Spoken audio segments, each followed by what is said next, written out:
Bonjour, je suis ravie de vous retrouver pour une nouvelle vidéo et aujourd'hui on va parler de style d'écriture et de comment être à l'aise avec son écriture, comment être fier de son écriture parce que j'avais envie de parler de ça parce que j'ai parfois des gens qui m'écrivent, des personnes qui m'écrivent et qui me disent mais moi je sais pas écrire ou moi j'ai l'impression que ce que j'écris c'est pas très intéressant.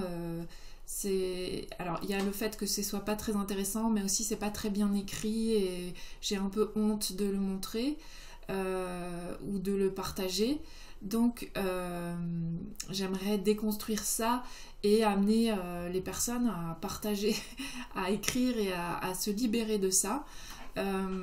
L'écriture c'est un peu comme n'importe quelle pratique, c'est-à-dire que ça s'apprend. Alors évidemment on a l'impression qu'on a appris ça à l'école parce que on a fait des rédactions et on a fait parfois des commentaires de texte, des dissertations, voilà c'était le mot que je cherchais, et quand on est allé jusqu'au bac ou au-delà, et du coup on a l'impression que si on n'a pas réussi à l'école, ça veut dire que l'écriture c'est pas fait pour nous. Or, l'école c'est une façon d'écrire, souvent c'est des sujets qui ne nous intéressent pas, sur lesquels on doit écrire, voilà, il n'y a pas que l'écriture qui est en jeu dans la mauvaise note d'une rédaction, parfois il y a aussi le style grammatical, il y a aussi l'orthographe, mais malheureusement, si ça a été notre seule occasion d'écrire dans notre vie, on garde cette impression qu'on ne sait pas écrire ou que ce qu'on écrit ce n'est pas intéressant parce qu'on a eu des mauvaises notes ou parce que c'était difficile, parce que comme ça ne nous intéressait pas, on n'arrivait pas à s'y mettre. Donc c'est important de se dire que l'écriture, comme n'importe quelle pratique, ça s'apprend, et ça s'apprend même à l'âge adulte, et ça s'apprend principalement en la pratiquant, en écrivant le plus régulièrement possible, et petit à petit en fait il va y avoir une espèce de souplesse du cerveau par rapport à l'écriture. Déjà on va faire tomber les appréhensions, on va être de plus en plus à l'aise sur le fait de se retrouver face à notre carnet ou face à notre clavier et d'écrire soit ce qui nous passe par la tête, soit en suivant un sujet prédéterminé.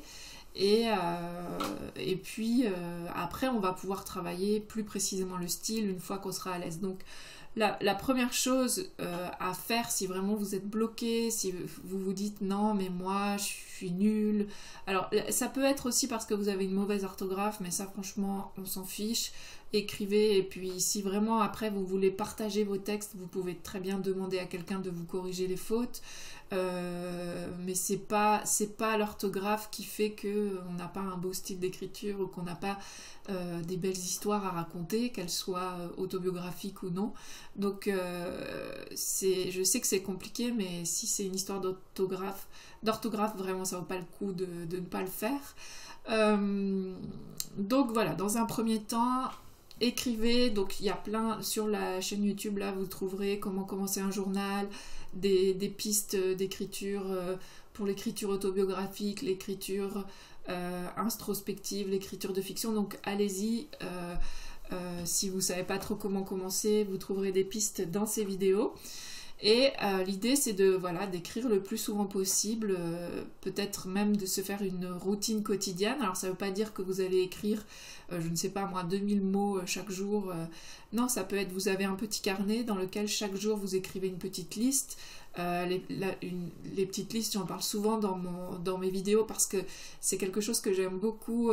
C'est par exemple mes balades préférées, puis on écrit la liste de ses balades préférées, ou mon rituel du matin, on écrit son rituel du matin.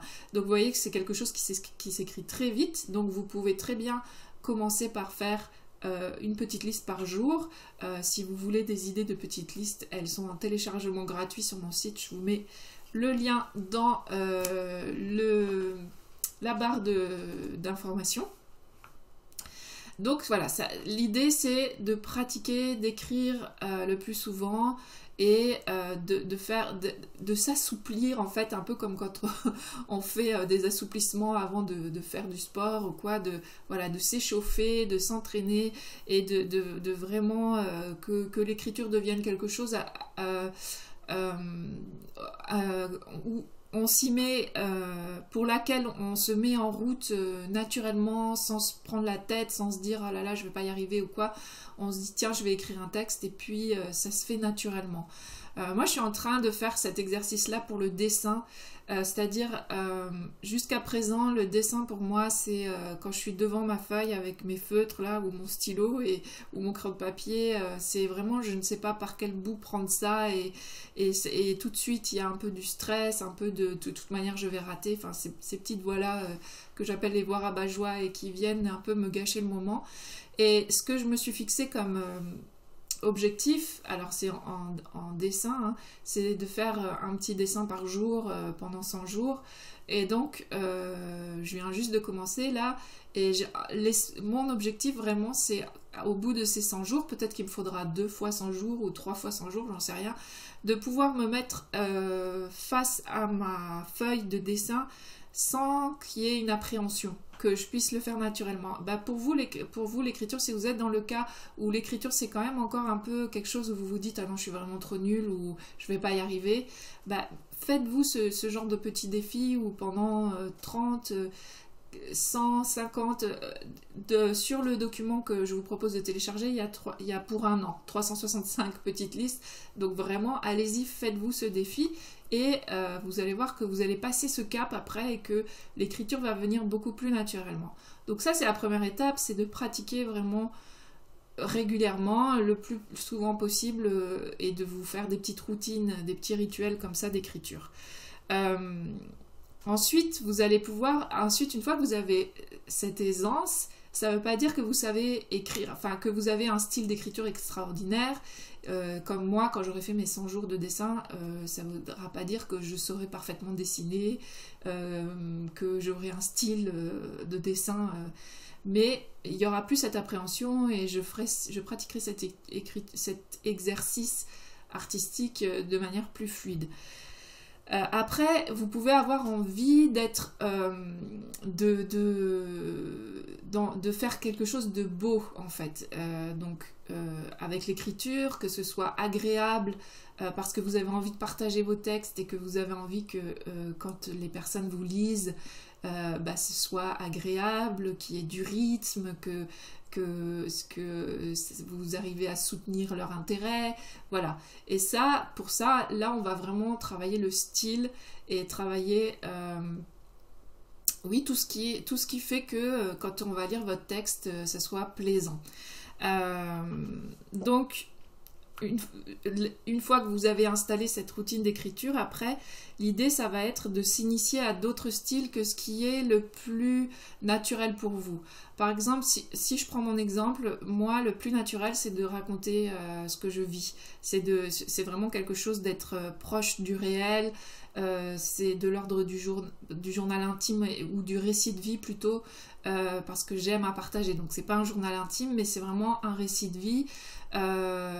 Raconter, écrire autour d'anecdotes ou de faits que j'ai vécu ou qu'on m'a raconté. Ça, c'est ce qu'il y a de plus naturel pour moi et ce que je fais avec le plus d'aisance et ce que les gens aiment lire de moi.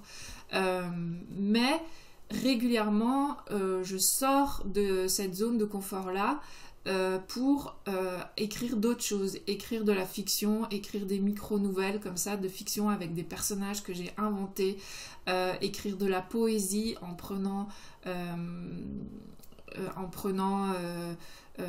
des contraintes comme que ce soit par exemple des haïkus, donc des petits poèmes de 3 vers, ou la contrainte qui est une rime, ou voilà, écrire de la poésie, ce qui est vraiment quelque chose qui est assez loin de moi parce que naturellement non plus je ne lis pas de poésie, j'en lis de temps en temps et c'est encore quelque chose voilà, que je peux faire moi pour travailler mon style, aller dans des des écritures comme ça vraiment différentes, écrire des dialogues, j'en écris très peu, écrire des descriptions de paysages, des descriptions de scènes, parce que dans ma façon de raconter, je le fais assez peu, et d'écrire, je le fais assez peu.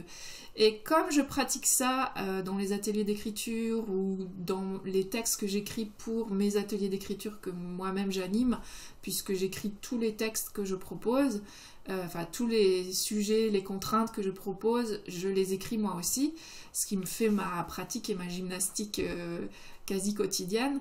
Je vois que maintenant, quand j'écris des récits de vie, je les écris plus tout à fait pareil. Je pense à rajouter des détails par rapport à l'ambiance, par rapport à l'endroit où se situait la scène, par rapport aux personnages qui étaient avec moi. Parfois, je décris un peu plus les personnages. Voilà. J'ai un peu étoffé mon style qui m'appartient grâce à ces exercices-là d'aller chercher dans d'autres façons d'écrire, dans d'autres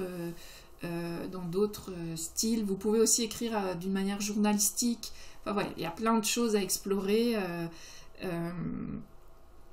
dans ces styles d'écriture, et vous pouvez vraiment vous inspirer de textes qui ont été écrits, d'écrire à la façon d'eux. Pour la poésie, c'est vraiment bien de prendre une structure de poème qui existe déjà et puis de la reproduire, mais c'est pareil aussi pour une description, ou voilà, de chercher des textes descriptifs et puis de les transposer dans un autre univers par exemple, mais en gardant la même trame descriptive. Voilà, plein d'idées à faire pour travailler votre style. Donc ça, vous pouvez le faire vous-même de votre côté. Le livre de Falice Tacha, que je ne l'ai pas pris là avec moi, mais que je vous ai présenté dans la vidéo précédente, je vous remettrai les coordonnées dans la barre d'informations, est vraiment intéressant pour ça, parce qu'il nous propose plein de textes d'auteurs qu'on peut après copier, transférer, transposer, voilà. C'est comme des gammes en fait d'écriture. Ensuite, bien sûr, ce qui est vraiment intéressant pour travailler son style, c'est les ateliers d'écriture, que ce soit des ateliers d'écriture en ligne comme je peux proposer, ou des ateliers d'écriture s'il y en a dans votre ville où vous allez rencontrer les gens.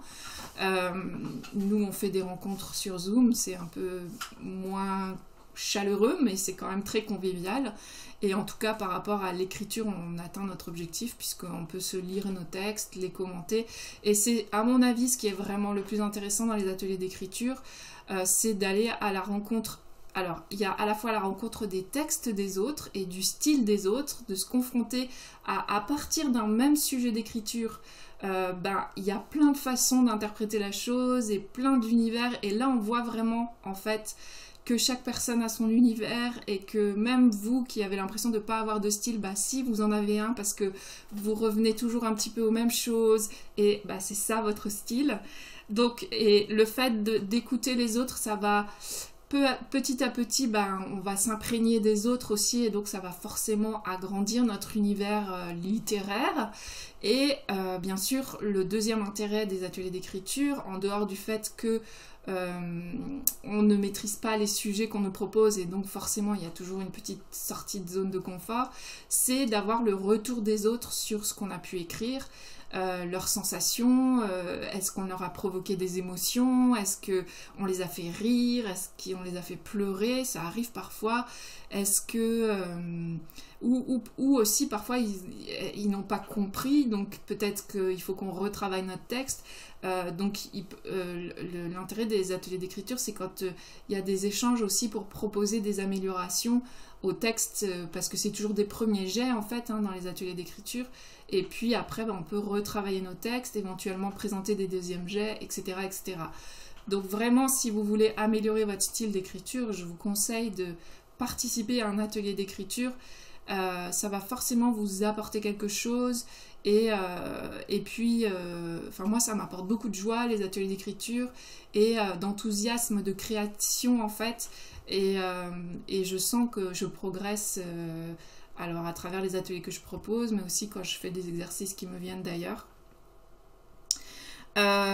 Et donc l'avant-dernière proposition que je voulais vous faire et qui découle de ce que je viens de vous dire, c'est de retravailler ces textes. C'est-à-dire que moi, la première, j'écris beaucoup de premiers jets parce que je suis dans cette démarche de raconter des histoires et principalement la mienne. Et rarement je reviens dessus. Parce que c'est pour un cercle familial et parce que j'ai pas beaucoup d'exigences par rapport au style d'écriture que je propose. J'ai suffisamment confiance en ce que je fais pour que les autres, je me dis bon, l'idée c'est qu'ils comprennent ce que j'écrive et puis voilà. Mais de plus en plus j'ai envie qu'il y ait du plaisir quand on me lit, de rajouter de ça. Et donc je commence petit à petit à vraiment retravailler mes textes. Alors comment faire pour retravailler ces textes? Moi, ce que j'utilise, c'est la lecture à haute voix.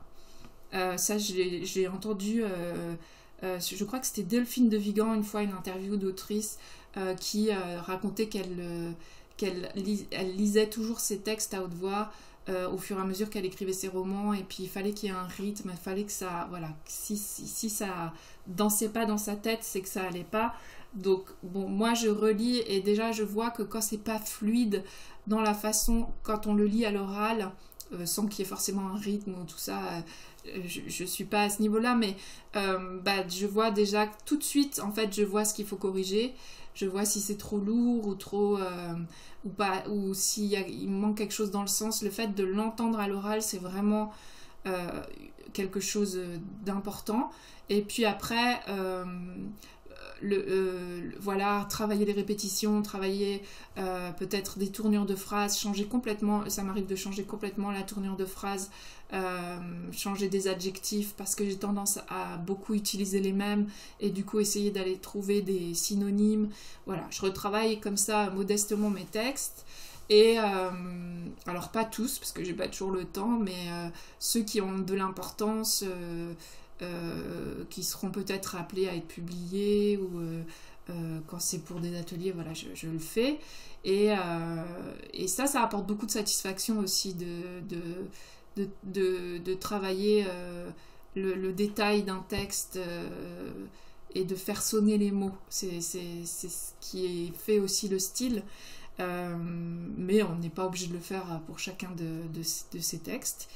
Voilà, et puis le dernier conseil que je pourrais vous partager par rapport à améliorer son style, et en tout cas moi j'ai l'impression que ça m'aide beaucoup, c'est la lecture, c'est de beaucoup lire et de lire des choses aussi très variées.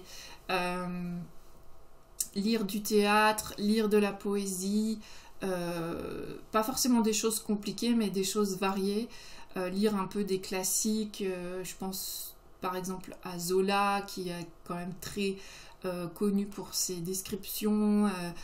Alors moi j'en lis pas souvent parce que j'ai envie de lire plein de choses, mais justement j'essaye dans ce que je lis d'avoir beaucoup de variété de styles, des polars, de changer aussi d'univers, d'essayer de lire des auteurs étrangers. Alors malheureusement je lis des traductions hein, parce que même en anglais ça serait quand même un peu compliqué pour moi, mais voilà, de vraiment varier les plaisirs en matière de lecture et je sens quand même que là en fait alors j'étais une grande lectrice à l'adolescence parce que quand on était adolescent, les gens qui ont mon âge, on n'avait pas grand chose d'autre comme distraction une fois qu'on était dans sa chambre, donc on lisait beaucoup, enfin moi je lisais beaucoup parce que j'étais aussi quelqu'un de calme et tout ça et que ça me plaisait, donc j'ai beaucoup lu à l'adolescence, beaucoup de classiques, enfin ce qui était proposé au lycée notamment, et puis j'ai un peu ralenti à l'âge adulte parce que j'ai eu mes enfants et puis après il y a internet qui est arrivé et puis ça a pris beaucoup de temps de lecture, et sans parler des smartphones qui sont encore arrivés plus tard, mais même déjà quand il y avait Internet, moi j'ai été beaucoup attirée par l'informatique, cette nouvelle façon de communiquer, etc. Et du coup, j'y ai passé du temps, j'ai créé des sites, enfin voilà, c'était ça qui m'intéressait. Alors, j'ai jamais vraiment arrêté de lire, mais je lisais beaucoup moins. J'avais un livre sur ma table de nuit, mais parfois un livre, ça me durait un mois, alors que là, maintenant, dans un mois, je lis 10, 15 livres, enfin voilà, ça dépend de ce que je lis aussi. Il y a des livres qui me prennent plus de temps, qui demandent plus de temps que d'autres. Mais donc, il y a 2-3 ans, bientôt 3 ans, j'ai vraiment fait la démarche, en fait, de remettre la lecture dans ma vie, d'y consacrer du temps, en fait, de dégager du temps pour ça, de me réintéresser à ce qui paraissait, à ce qui sortait, les nouvelles choses, de me réintéresser aux auteurs que j'aimais beaucoup quand j'étais jeune, comme Philippe Dian par exemple. Enfin, voilà, John Irving, c'était les auteurs de mes 20 ans. Et ce qui fait que j'ai l'impression d'avoir beaucoup lu comme ça pendant ces 3 dernières années. Ça a aussi, au niveau de la structure des textes, au niveau du vocabulaire, enfin voilà, ça m'a aussi nourri, et ça a fait aussi que je ne sais pas si mon style s'améliore, enfin, j'ai l'impression quand même qu'il s'améliore, mais en tout cas, j'ai beaucoup plus d'aisance à écrire et à trouver des mots pour changer. J'ai l'impression que ça évolue petit à petit, ma façon d'écrire. Voilà, donc j'espère que ces conseils-là vont vous aider, et puis dites-moi, vous, si vous avez essayé à un moment, pris une décision comme ça, je veux améliorer mon style d'écriture, qu'est-ce que vous avez mis en place, ça m'intéresse, vous pouvez partager ça dans les commentaires. Et puis je vous reviens la semaine prochaine avec justement mon carnet de lecture. Je vous l'avais présenté dans la vidéo où je vous présentais tous mes carnets de l'année 2023, et puis là il a un petit peu pris forme parce que j'ai lu quelques livres depuis le début de l'année, et donc je vais un peu vous expliquer comment je fonctionne justement avec la lecture, les défis que je me lance, et puis comment ça prend forme sur mon carnet de lecture. Voilà, je vous souhaite des bons moments d'écriture, des bons moments de lecture aussi, et puis je vous dis à la semaine prochaine. Salut!